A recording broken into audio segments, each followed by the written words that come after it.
¿Qué onda, vatos? Hope you're all having a beautiful, wonderful day today. Enjoying a Sunday out here in California. And you know what Sunday means? It means no saddlebags. I'm not sure if you can see behind me, but ain't no saddlebags on the lowrider as today. And just wanted to say thank you for liking the video.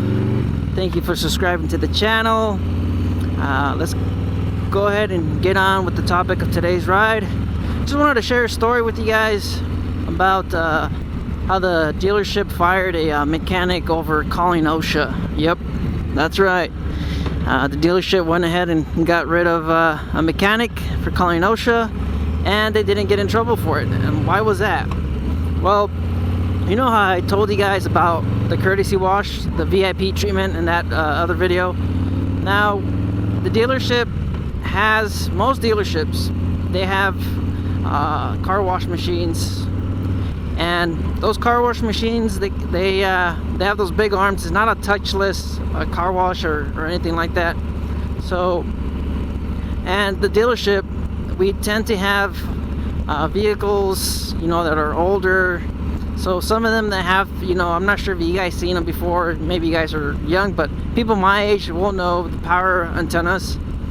They're actuated, motorized antennas that, you know, pop up and down. And a lot of the times these mechanics, because like I said, we give every vehicle a courtesy wash, they would drive in there and they would actually forget to turn off the radio. When you turn off the radio, it lowers the antenna. So a lot of them, like I mentioned, a lot of them, they tend to break these antennas, and the dealership, they would actually have to repair them. We're talking about a part that's about $70, you know, plus, you know, the labor. But you know, mechanics, they break them, so they have to fix them for free. All right, so this particular mechanic, he goes ahead, gives a courtesy wash to one of his vehicles, one of his work orders, and he breaks the antenna. And it happens all the time. You know, after once or twice, we would tell him, you know what, turn off the radios, don't let this happen again. And then it happens again. Now we have to write you up. He wasn't happy about it, but you know, he was warned about it. So a couple months go by. Now he has another accident, but this time it's worse. He actually drops a vehicle off the stand, off of his dock, his workstation. He drops it, and just like before, we have to write you up.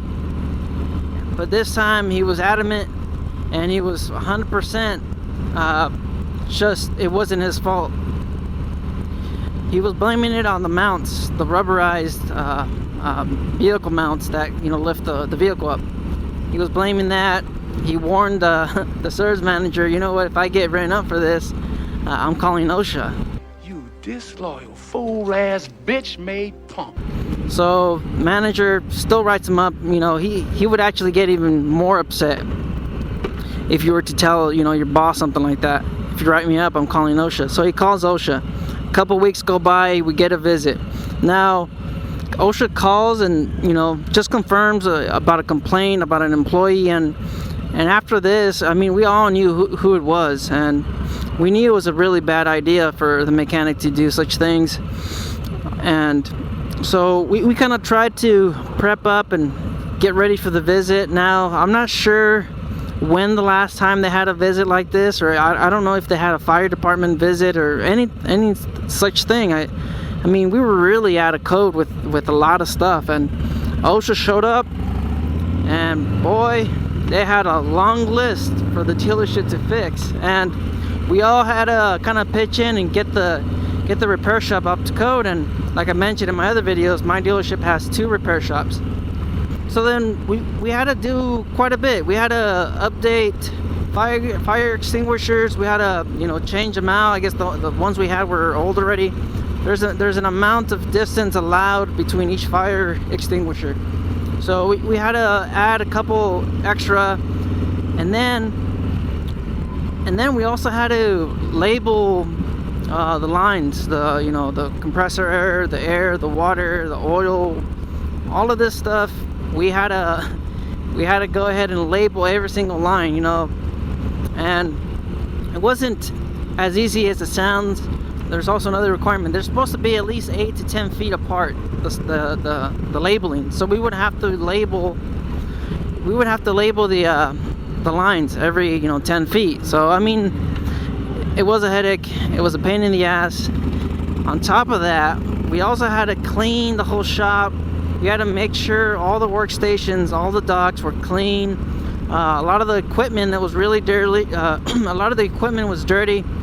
We had the resurfacing of the rotors. That tool, there was a lot of brake dust, a lot of just particles of the brake of the rotors.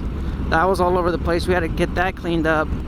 And then then they also had us clean the storages where we keep the oil. Some dealerships, they use the bottles.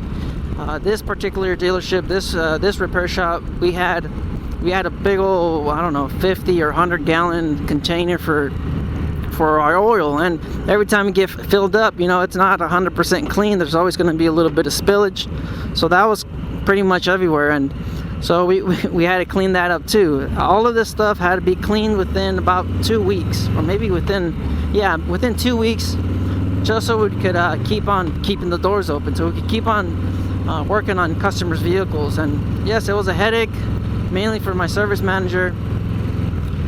And you know what? There's also a few fines there. So I mean, this visit was just mainly a headache for everybody, for the whole shop. And my boss wasn't too happy. And we all knew it there too. We all knew at the repair shop. We all knew that this mechanic was on a short leash. We all knew the mechanic was on a short leash. We knew that any mistake, any small mistake, this guy's ass was grass. He was gonna get fired.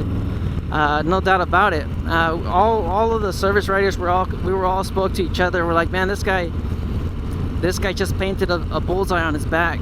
Not too long after all the OSHA situation had cleared, not even that long, I'd say maybe about 2 weeks, maybe 3 weeks, he goes and breaks another antenna.